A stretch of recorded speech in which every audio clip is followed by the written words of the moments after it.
Egyptian President Hosni Mubarak makes his first visit to the White House in 5 years. Hello, everyone. I'm George Thomas. My co-anchor Wendy Griffith is on vacation. President Mubarak met with President Obama to discuss peace in the Middle East. He had stayed away from the United States after a falling out with President Bush over Egyptian human rights issues. But that topic is not going away. While the two leaders met at the White House, Egyptian Christians were outside protesting the persecution of the Egyptian church. Dale Hurd has that story. They came to protest the persecution of Coptic Christians in Egypt by Muslims and by Hosni Mubarak's own government.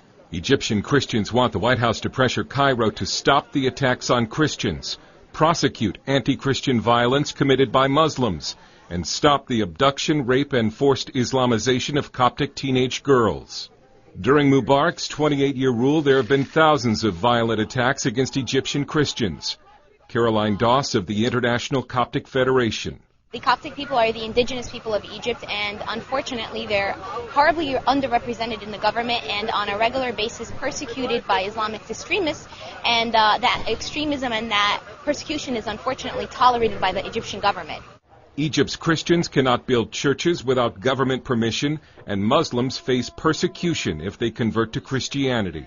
The U.S. Commission on International Religious Freedom's Dwight Bashir tells CBN News anti-Christian violence has increased. We've seen an upsurge in recent weeks and months, unfortunately, in different parts of the country. And these really come from various extremist elements, from small villages where the Muslim population rises up against a small Christian building, not even a clearly marked house of worship.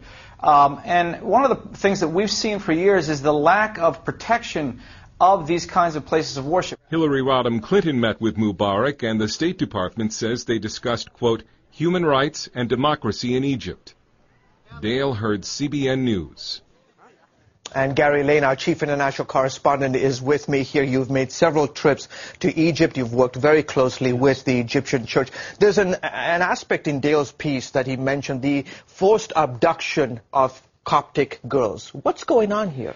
George, I've been reporting about that for over 10 years now, and you think it would be getting better. It's getting much worse. What is happening now with these young girls, Muslim guys will go into Christian villages, and they're good looking, they have a little bit of money, and they'll ask a girl out, so they'll say to her, look, let's have dinner, or I'll buy you an outfit. And she'll go. These are nominal Christians for the most part. She'll go, and then they take them back to their apartment, and they either drug them or lure them into doing things sexual.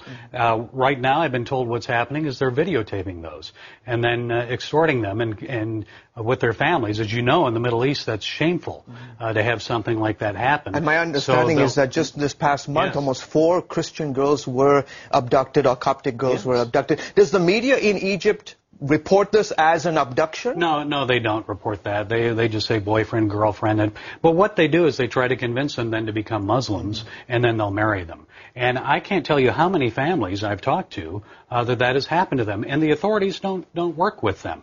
I talked to one man, the authorities slapped him in the face and said, what do you want us to do, put a guard out front of your house 24 hours a day? They often side with the Muslims over the Christians. One of the other aspects that you have been reporting over the years is the issue of churches.